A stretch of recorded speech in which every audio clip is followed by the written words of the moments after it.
दोस्तों, हमारी कहानी चल रही थी उत्तराखंड चंपावत की पहली आदमखोर बाघिन, जिसको नाम दिया गया था चंपावत की आदमखोर नरबख्शी, जो विदेशी थी, नेपाल से आई थी। ये उसके बारे में मैंने आपको पिछले 2 एपिसोड्स में पूरा बता दिया है।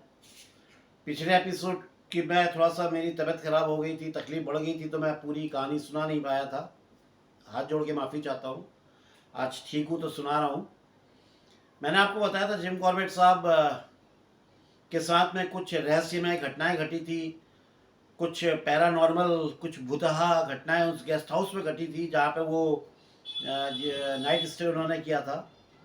तहसीलदार साहब जा चुके थे, ये अकेले थे। उसके अगले दिन से कहानी शुरू करता हूँ। दोस्तों, सबसे पहले आप सबका स्वागत करता हूँ उत्तरांचल डायरीज में। दीदी, बहनियों, नानतीनों, दाजू, भूला, सब ठीक ठाक। बहुत प्यार, बहुत आशीर्वाद आप लोग दे रहे हैं, ऐसे ही बनाए रखिए। चलिए सीधे कहानी पे चलते हैं, कहानी शुरू करते हैं। दूसरे दिन सुबह जब जिम कॉर्बेट उठे, उठने के बाद उन्होंने चाय पी। चाय पीने के बाद में उन्होंने आसपास थोड़ा घूमने की उनकी इच्छा भी, और वो निकल गए घूमने के लिए। वहीं बाग बगीचे उन्होंने देखे, चाय का बागान था, टी स्टेट, वो देखा। उसके बाद वो घूमते फिरते उस वाटरफॉल के पास पहुंचे, जो झरना मैंने आपको बताया था पिछले बार, जहाँ पे बाघ के पाँव के निशान मिले थे।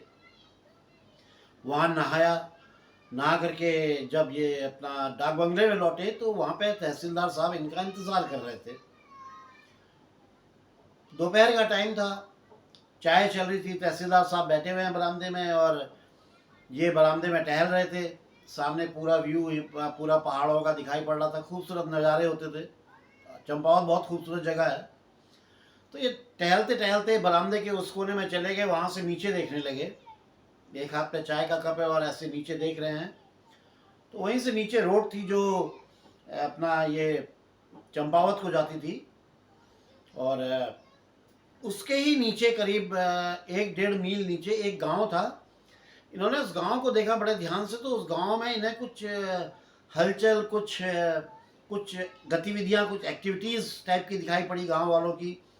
कोई दौड़ते जा रहे थे सब लोग, कुछ लोग एक जगह पे खड़े थे, सब वहाँ पे भीड़ सी लगती जा रही थी। अचानक उस भीड़ में से एक आदमी निकला और बड़ी तेजी से दौड़ते हुए वो गांव से बाहर निकल के इनकी जो रोड में आने वाली, गेस्ट हाउस की तरफ आने वाली जो चढ़ाई थी, उस पर दौड़ते हुए आ रहा था। वो कभी बड़ी तेज़ दौड़ता, कभी तेज़ तेज़ चलने लगता। तो वो लग रहा था, इनको लगा कि कोई कुछ घटना वहाँ पे घट गई है। इनके समझ नहीं पा रहे थे। जब इनको कंफर्म हो गया कि ये आदमी जो है गेस्ट हाउस की तरफ ही आ रहा है, तो इन्होंने तहसीलदार साहब को बोला, जरा आप 2 मिनट रुकिए, मैं आ रहा हूँ। और इन्होंने भी ऊपर से नीचे की तरफ दौड़ना शुरू कर दिया। थोड़ा सा वो आदमी भी दौड़ते और तेज चलते ऊपर तक आ गया था। उसने उसने जब देखा कि जिम कॉर्बेट साहब नीचे की तरफ आ रहे हैं, तो वहीं पर बैठ गया और हाँफने लगा। जिम कॉर्बेट साहब ने पूछा उससे, अरे भाई क्या बात हो गई? तो उसने बोला, साहब मैं तो आप ही के पास आ रहा था, हमारे गांव से एक बच्ची को, जो 15-16 साल की बच्ची है, उसको जो है बाघ उठा ले गया। जिम कॉर्बेट साहब ने सुना तो बोले, अच्छा बस तुम 1 मिनट रुको, मैं आया। ये कहा और उल्टे पांव वापस गेस्ट हाउस दौड़े। वहां से उन्होंने अपनी गन उठाई और कुछ बुलेट्स उठाई, और तहसीलदार साहब को बताई घटना की, नीचे बाघ एक लड़की को मार दिया, और आप लोग आइए, मैं जा रहा हूँ। ये भागे बड़ी तेज नीचे, और उससे पूछा लड़के से चलते चलते, हाँ भाई बताओ क्या हुआ? अच्छा, लड़के के साथ एक बड़ी अजीब विडम्बना थी। वो बोलता था तो बोलते समय वो रुक जाता था, और जिम कॉर्बेट साहब उससे चलते चलते बोले तो वो चलने लगे तो उसका बोलना बंद हो जाए। कुछ गड़बड़ थी कि मतलब बोलता था तो चल नहीं पाता था, चलता था तो बोल नहीं पाता था। तो जिम कॉर्बेट साहब ने उससे बोला कि ठीक है भाई, तू कुछ मत बोल, तू चलते रहो, तेज तेज चल, बस मुझे गांव पहुंचा। खैर, ये पहुंचे गांव में। तो गांव में जो करीब गांव के जो आदमी, औरत, बच्चे, करीब 30-35-40 जो भी उनकी संख्या रही होगी, उन सब ने इनको आते हुए देखा तो इनको घेर के खड़े हो गए, और सब एक साथ बोलने लगे, ब्ला ब्ला ब्ला ब्ला ब्ला ब्ला ब्ला। इनके समझ में नहीं आ रहा था क्या बोल रहे हैं। और एक आदमी था जो कोशिश कर रहा था, अरे भाई शांत हो जाओ, चुप हो जाओ यार, प्लीज़ चुप हो जाओ, लेकिन कोई उसकी सुनने को तैयार नहीं था। तो जिम कॉर्बेट साहब ने उसका हाथ पकड़ा, उसको पकड़ के किनारे ले गए, उससे बोला कि भाई बता क्या हुआ। उससे बताया, साहब कि सामने पहाड़ी पे जो ढाल आप देख रहे हैं, वहीं ढाल पे हमारे गांव की ये 10-12 लड़कियां, औरतें जो है लकड़ी बीनने के लिए गई थी। इतने में कहीं से एक बाघिन आई और उसने जो है एक लड़की को पकड़ लिया। पता ही नहीं चला कब आई वो। लड़की को पकड़ा, उसको गले से पकड़ा, और जब उसकी वो घुटी घुटी सी चीख निकली तो सबका ध्यान उसकी तरफ गया और उसके बाद भगदड़ मच गई। उस भगदड़ में कोई पता नहीं चला कि वो बाघ या बाघिन जो भी थी वो उस लड़की को कहाँ ले गई, किस तरफ ले गई। तो आदमी जो ये सब बता रहा था, उसकी जो बीवी थी, वाइफ थी उसकी, वो भी इस दल में शामिल थी, जो दल ये लकड़ी बटोरने के लिए गया था। तो उसकी बीवी ने बताया कुछ इशारा करके, साहब वो जो है ना वो सामने उस तरफ को गया बाघ। हालांकि देखा किसी ने नहीं था क्योंकि भगदड़ मच गई थी, सब गांव की तरफ भागे, लेकिन उसने जिम कॉर्बेट साहब को ये बताया। तो जिम कॉर्बेट साहब ने उनसे कहा कि ठीक है भाई, आप सब लोग जो है यहीं गांव में रहिए, मैं जा रहा हूँ वहाँ पे, और कोई आए ना, खबरदार, बिल्कुल किसी ने नहीं आना है। तो ये अपना चले गए।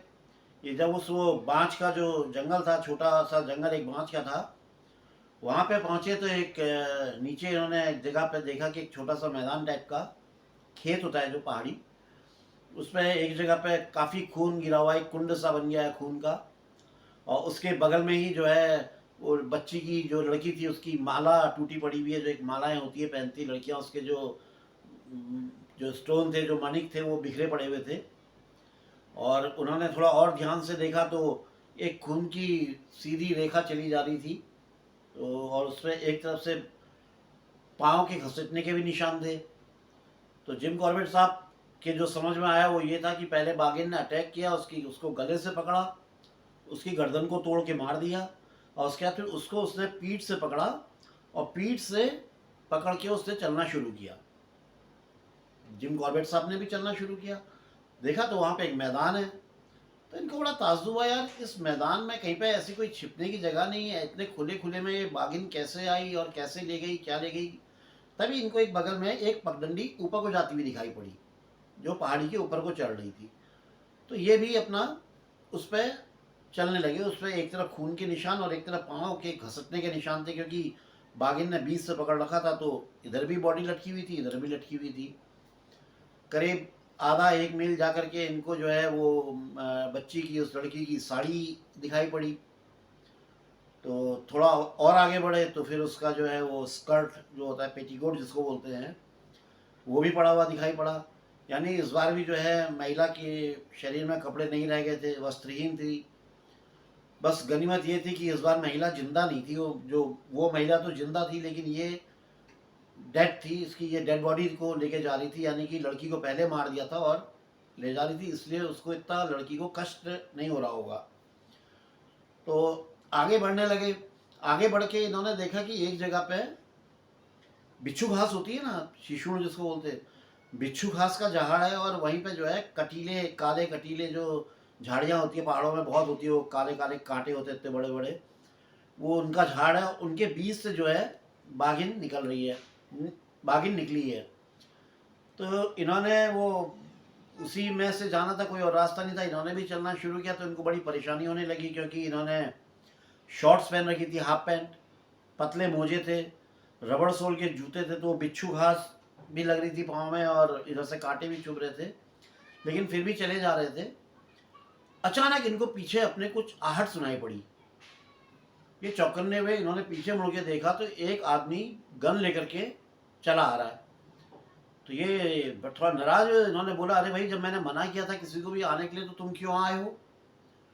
तो उससे बोला, साहब मेरे को जो है तहसीलदार साहब ने बोला है कि मैं जाऊं आपकी के साथ रहूं, और मैं तहसीलदार साहब का आदेश ना मानूं, ऐसा मेरे लिए संभव नहीं है, मेरी इतनी हिम्मत नहीं है, तो इसलिए मुझे आना पड़ा।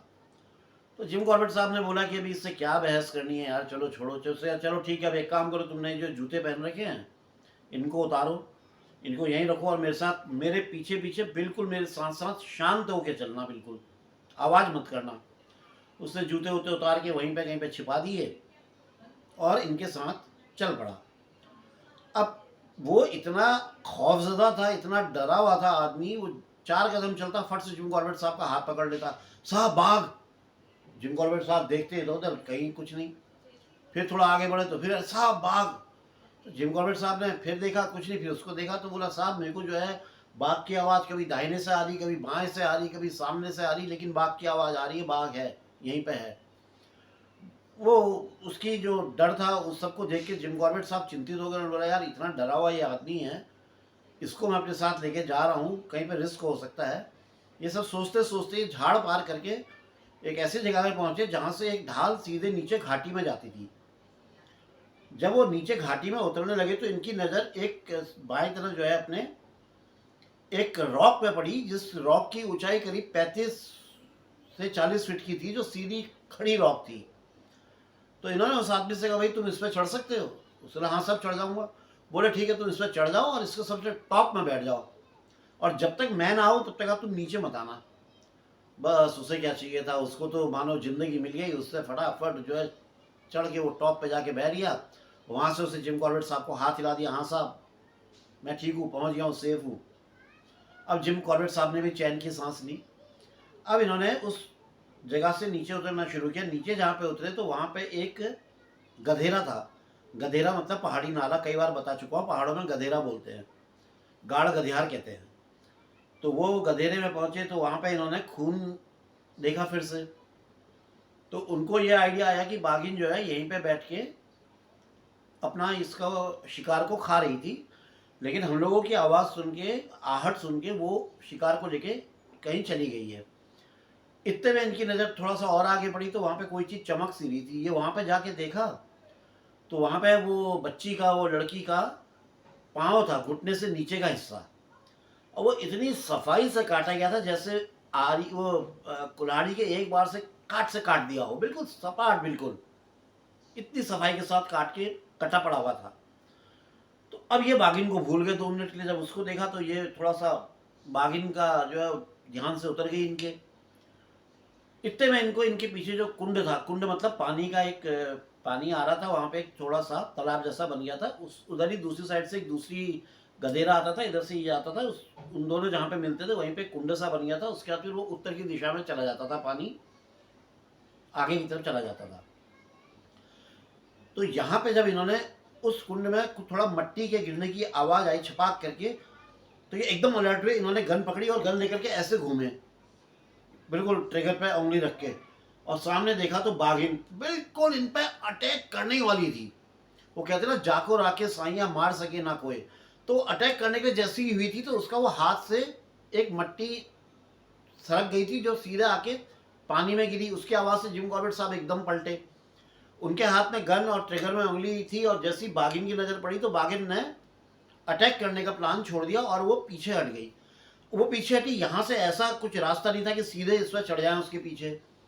तो ये थोड़ा और आगे गए। आगे जाकर के इन्होंने पानी का जो कुंड सा बना हुआ था उसको इन्होंने पार किया। पार करके उस तरफ गए। वहाँ से फिर चट्टान के ऊपर इन्होंने झाड़ियाँ पकड़ पकड़ के, जो चट्टानों में झाड़ियाँ नहीं निकल आती हैं, उन झाड़ियों को पकड़ पकड़ करके ये ऊपर पहुँचे। ऊपर पहुँच के इन्होंने देखा कि यार एक जगह थोड़ा सा आगे चल के इन्होंने देखा कि एक जगह पे खून की धारा चली जा रही है, मतलब एक लाइन चली जा रही है। अब ये उस दिशा में चलने शुरू हो गए। एक वहाँ पे चट्टान के पीछे आई, चट्टान के पीछे इनको लगा, इनका कहना ये है कि वो बाघिन ने क्या किया था कि जब वहाँ से नदी के वो गधेरे से उसने अपने शिकार को उठाया तो इस चट्टान के पीछे रखा, और इसके बाद वो आई थी इनके ऊपर अटैक करने के लिए, लेकिन इनको गन से एम करते देख करके वो पीछे लौट गई थी। अब उसने अपने शिकार को वहाँ से उठाया और वो आगे बढ़ने लगी। जब आगे बढ़ने लगी तो जिम कॉर्बेट साहब भी जो है चलने लगे। यहाँ पे झाड़ियों में उन्होंने जो है वो लड़की के बालों को फंसे हुए देखा। उसके लंबे काले जो बाल थे वो उलझे हुए थे झाड़ी में और टूट गए थे। उन्होंने उनको देखा। वहाँ पे आगे चल के जो घास थी वो सीधी होते जा रही थी। मतलब आपने देखा होगा जो बहुत बड़ी बड़ी घास हो जाती है जो जंगलों में, उसमें कुछ दबाव पड़ता है तो नीचे झुकती है, जब वो दबाव हटता है तो धीरे धीरे धीरे सीधी हो जाती है। यानी कि उस रास्ते में बाघिन जा रही थी, जो घास दब रही थी फिर उठ रही थी धीरे धीरे। तो घास जो है दोनों साइड से धीरे धीरे उठ रही थी, और उसी में जिम कॉर्बेट साहब ने जाना शुरू कर दिया। जैसे ही इन्होंने चलना शुरू किया, ये थोड़ा सा आगे बढ़े थे, आगे जाके रास्ता बड़ा खतरनाक हो गया था। रास्ता कुछ ऐसा हो गया था कि अगर उसमें से कोई गिर जाए नीचे तो 100% या तो मौत ही होनी है या हड्डियां टूट जानी है, क्योंकि बहुत सही, बहुत पतली पगडंडी थी और एकदम पहाड़ पे थी और वहाँ से नीचे सीधे खाई थी। तो बड़ा टफ रास्ता था। अच्छा, जब बाघिन को भी थोड़ा सा ऐसा लगा कि यार इसका पीछा हो रहा है, हालांकि बाघिन को आदत थी कि जब भी वो कोई शिकार करती थी तो गांव वाले जो है उसका पीछा करते थे, लेकिन फिर लौट जाते थे। तो बाघिन को आदत पड़ी हुई थी। लेकिन यहाँ पे बाघिन को भी थोड़ा खटका हुआ कि यार ये आदमी अकेला, ये तो पीछे ही पड़ गया है, इसने तो अभी तक लौट जाना चाहिए था, ये लौट क्यों नहीं रहा है। थोड़ा सा बाघिन को भी शक हुआ। तो बाघिन ने इनको डराने के लिए गुर्राना शुरू किया। अब बाघिन की गुर्राहट भी अच्छी खासी होती है, जोर जोर से गुर्राना शुरू किया। पहले तो जिम कॉर्बेट साहब एक बारी को सकते में आ गए, थोड़ा घबरा भी गए कि यार ये कहीं आसपास ही है, क्या होगा। और गन को इन्होंने अपना मजबूत पकड़ लिया। और फिर इनके दिमाग में वही शिकारी माइंड निकला, यार ये तो बहुत अच्छी बात है, ये गुर्रा गुर्रा करके अपनी उपस्थिति दे रही है, ये अगर शांत हो जाएगी तो वो डेंजरस है, क्योंकि अगर ये शांत हो गई तो पता नहीं चलेगा कहाँ से बोल रही है, तो वो ज़्यादा खतरा होगा, इसके बोलना तो बहुत अच्छा है।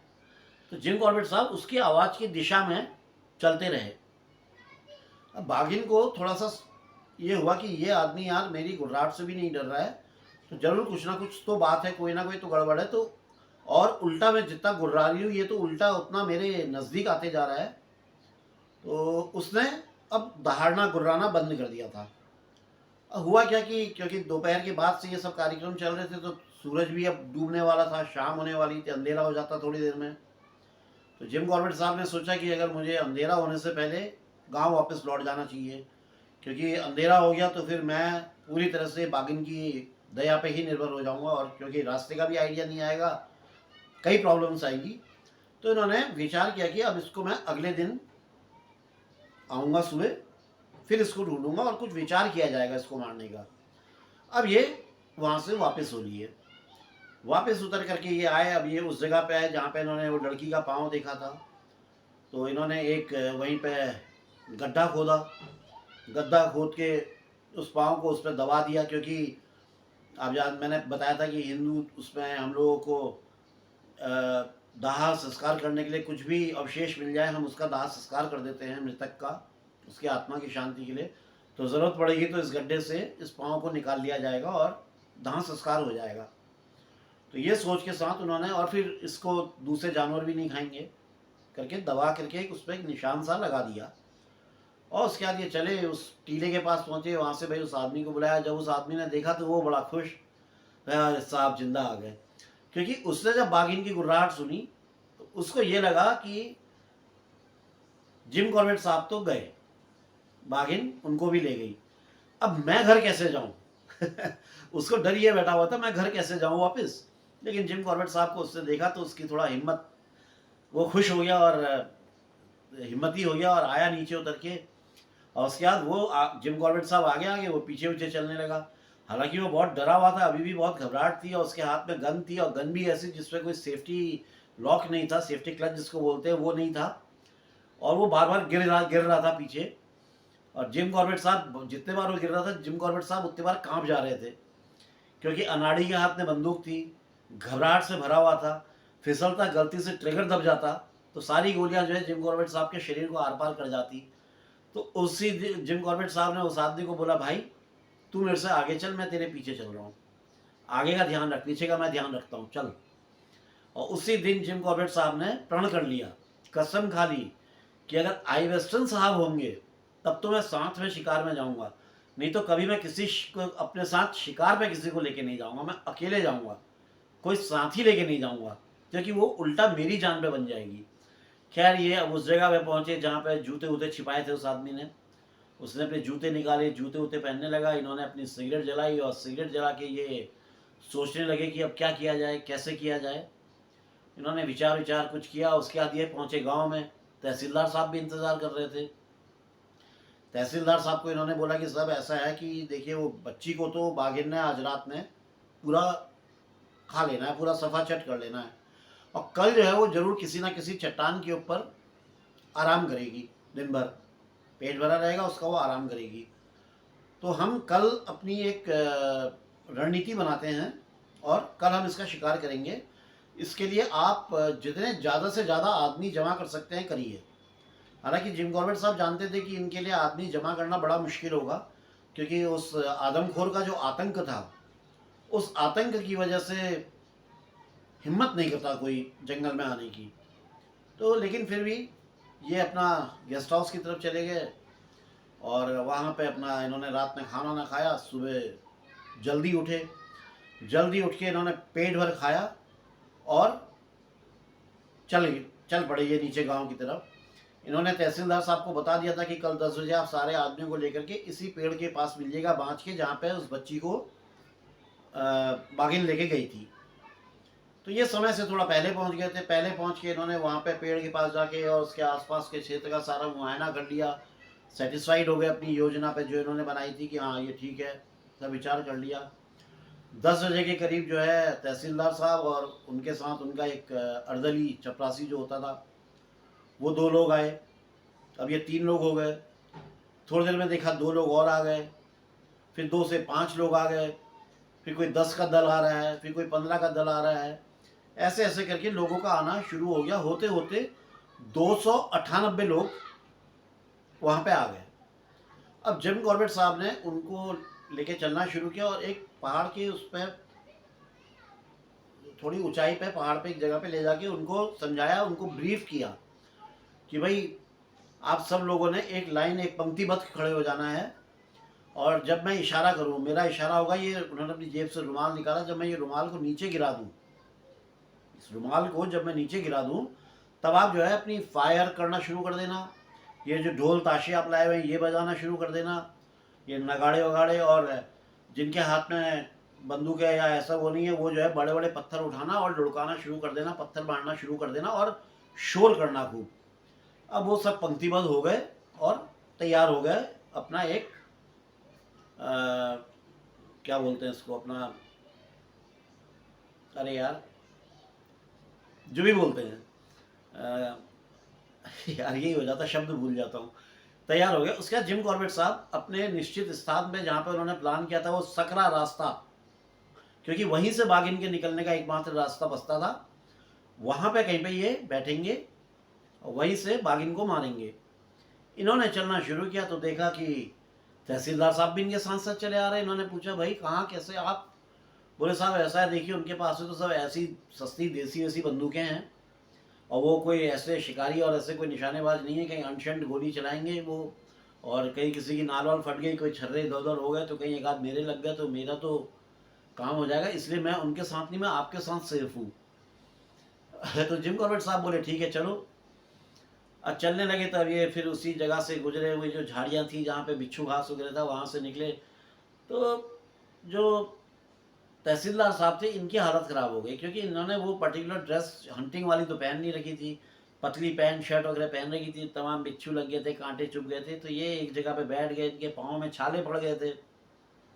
ये अपना जूता उतार के अपने पाँव के छाले देख रहे थे और जिम कॉर्बेट साहब ने इनको देखा। ऊपर जो लोग खड़े थे उनको ये लगा कि जिम कॉर्बेट साहब जो है वो रुमाल गिराना भूल गए हैं, और क्योंकि वो बैठ गए हैं तो इसका मतलब सिग्नल हो गया है। उन्होंने जो है फायरिंग शुरू कर दी। अब जहाँ पे जिम कॉर्बेट साहब को जाना था वो यहाँ से करीब 150 गज की दूरी पे था, तो जिम कॉर्बेट साहब ने तहसीलदार साहब को छोड़ा और दौड़ लगा दी। उस खतरनाक रास्ते से दौड़ते दौड़ते ये पहुँच गया उस पगडंडी के पास। इनको उम्मीद ये थी कि उस पगडंडी में, यानी कि इनका जो दाहिना कंधा है, उस कंधे के पीछे साइड से कहीं से बागिन निकल के आएगी और मैं उसको आसानी से शूट कर लूँगा। ये बिल्कुल तैयार होकर के इन्होंने अपने लिए इधर उधर जगह देखी तो कहीं पे कोई ऐसा जगह नहीं था, सिवाय वो तो मैदानी एरिया था, और उस मैदान में घास इतनी ऊंची थी कि ये उस पर आराम से बैठ गए, और बैठ गए ऐसे छिप गए कि लोग देखें तो ये दिखाई ना पड़े, कोई अगर इनको देखना चाहे तो ये दिखाई ना पड़े। इतने में सामने से बागिन निकल के आई। बागिन जैसी निकली तो उधर तहसीलदार साहब ने जो है बागिन को देख के गोली चला दी। गोली की आवाज़ सुन के बागिन पलटी और वापस जंगल की तरफ जाने लगी। इतने में जिम कॉर्बेट साहब ने भी अपनी गन उठाई और उठा करके पहला फायर उसकी चेस्ट में किया, जो उसकी चेस्ट पे नहीं लग के थोड़ा पीछे लगा, कहीं थोड़ा सा अलग जगह पे लगा, और 2 फायर उसके ऊपर कर दिए और वो जंगल की तरफ थोड़ा सा आगे बढ़ गई। अब जिम कॉर्बेट साहब के पास में 3 गोलियां थी, 2 ये चला चुके थे, और जब 2 गोली बागिन की हुई तो बागिन फिर पलट के आई। जब पलट के आई तो इन्होंने तीसरी गोली भी मार दी। तीसरी गोली पता नहीं बाघिन के कहाँ लगी, क्या लगी, वो इनको समझ में नहीं आया। अब बाघिन इनकी तरफ आने लगी। अब इनके होश फाख्ता हो गए, गोली नहीं और बाघिन सामने से आ रही है। अब इन्होंने कहा कि अब मेरा तो गया मैं अब, और न भाग सकते थे ना कुछ कर सकते थे। अचानक बाघिन के दिमाग में पता नहीं क्या आया, वो फिर उल्टा लौट गई। ये जैसी उल्टा लौटने लगी, ये बड़ी जोर से चिल्लाए। इन्होंने तहसीलदार साहब को जो है आवाज़ दी, तहसीलदार साहब बंदूक। तो वो तहसीलदार साहब ने भी वहाँ से चिल्ला के कुछ कहा, इनके समझ में नहीं आया, सिवाय इतने की कि मेरा पाँव करके इन्होंने सुना। बस ये उठे, दौड़ते हुए गए तहसीलदार साहब के पास, उनसे उनकी गन छीनी और गन छीन के दौड़ के आए। जैसे ही सामने आया अपनी जगह पे, तो इन्होंने देखा इनसे 20 गज की दूरी में बाघिन मुंह खोल के, पूरा अपना जबड़ा पूरा खोल के इनकी तरफ चली आ रही है। इन्होंने गन उठाई, गन उठा के जैसी निशाना ले गए, इनके 53 कांप गए। ये घबरा गए, कांप गए बुरी तरह से, क्योंकि जो गन थी उसकी जो नाल थी, नाल और जो ट्रिगर जहाँ पे वो हिट करता है, उसका के आसपास में कहीं पे पूरा 1 इंच का गैप था। अगर ऐसे गोली चलती और सामने नहीं निकल के इधर उधर वो होती, वहीं पे फट जाती, तो ये 100% अंधे हो जाते, क्योंकि सारा बारूद इनके घुस जाता। नज़दीक से होता है ना, सारा इनके घुस जाता। अब इनकी होश फाख्ता होगा और सामने से बाघिन मुंह खोले हुए चले आ रही है इनकी तरफ गुर्राते हुए। इन्होंने गोली तो चलानी थी, इन्होंने लिया और क्या, बस ऊपर वाले को याद किया और गोली चला दी। अच्छा, 2 गोली पहले उस बंदूक से ऑलरेडी चल चुकी थी, तो बंदूक फटी नहीं थी। तो इन्होंने उसी आधार पर, कुछ और कोई चारा भी नहीं था ना इनके पास में, कोई रास्ता ही नहीं बचा था कुछ और। इन्होंने लिया और गोली चला दी। अब गोली चली, निकली बंदूक से। अब वो बंदूक खराब थी या क्या था, गोली मुंह पे, उनके मुंह के, बाप के मुंह के अंदर नहीं घुस के, गोली ने जो मुंह के अंदर घुसा था वहां नहीं घुस के, वो उसके पाँव में कहीं पे लगी। उछलना चाहा, वो बाघिन उछल नहीं पाई। 1-2 कदम आगे चली, चट्टान के ऊपर चढ़ी और वहीं पे गिर गई। अब गांव वाले ऊपर से जो है बड़े खुश हो गए, उन्होंने कहा अरे मर गई मर गई। वो अपना जो है थोड़ा आक्रोशित तो थे, और वो 298 लोगों में शायद ही कोई ऐसा था जिसके परिवार वालों को उस बाघिन ने नुकसान ना पहुंचाया हो।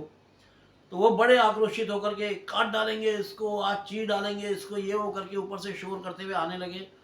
किसी के हाथ में तलवार, कोई कुल्हाड़ी लेकर के, कि आज तो बस इनको, बाघिन को हमने मार ही देना है, का इसको, मतलब मर तो गई है, इससे टुकड़े टुकड़े कर देना है इसके, बिल्कुल आज बदला ले लेना है पूरा इससे।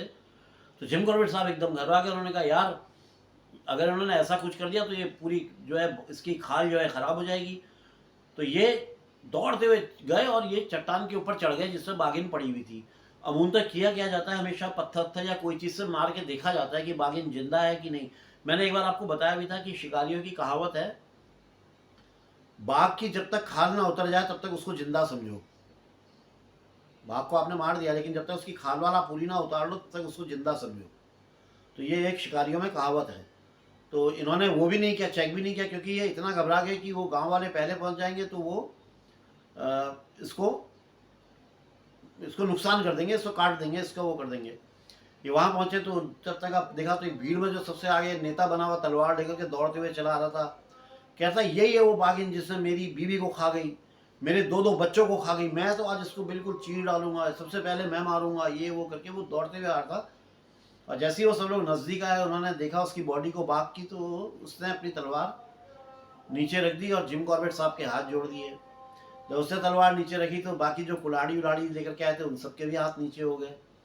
सब जिम कॉर्बेट साहब के हाथ जोड़ दिए, बोले साहब गलती हो गई, हमसे माफ़ कर दो, तहसीलदार साहब हमसे गलती हो गई, हमें माफ़ कर दो, हम तो ऐसा ऐसा सोचे थे लेकिन अब बहुत बड़ी गलती हो गई, माफ़ कर दो। जिम कॉर्बेट साहब ने, तहसीलदार साहब ने कहा अरे नहीं नहीं, ऐसा होता है, गुस्सा आता है, आक्रोशित होता है, अब चिंता की कोई बात नहीं है, इसके प्राण चले गए हैं, अब ये जिंदा नहीं है, लेकिन अब इसको ले जाने का तो इंतज़ाम करो।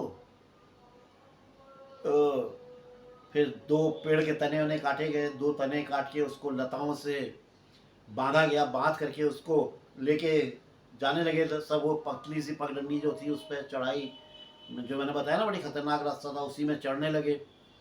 तो जिम कॉर्बेट साहब बताते हैं कि उनको देख के ऐसा लग रहा था कि जैसे चींटियों का झुंड जा रहा हो, एक बहुत बड़े मीट के किसी टुकड़े को लेके चींटियों का झुंड जिस तरह से जाता है उसी तरह से लोग दिखाई पड़ रहे थे, आगे लाइन पीछे लाइन, और बीच में जो है उस बाघिन को लेकर के। और पोजीशन ये थी कि अगर बाघिन की जरा भी कोई लता खुल जाती, गांठ खुल जाती और बाघिन नीचे गिरती तो वो डिसबैलेंस होता, और उसमें कई लोग गिरते और कईयों को गंभीर चोटें भी आती, लेकिन भगवान की दया से ऐसा कुछ हुआ नहीं। वो बाघिन को सलामत गांव तक ले आए और गांव वालों ने बोला साहब आप इसका जो खाल वाल उतारने का है आप कल ये काम कीजिएगा, आज मत कीजिए। आज हम इसको पूरे जो गांव वाँव हैं आसपास सब जगह इसकी बॉडी को ले जाके सबको दिखा दें, क्योंकि हमारी औरतें जो घरों की हैं, बच्चे हैं, वो विश्वास नहीं करेंगे, उनके अंदर निश्चिंतता नहीं आएगी जब तक इसकी बॉडी को नहीं देखेंगे।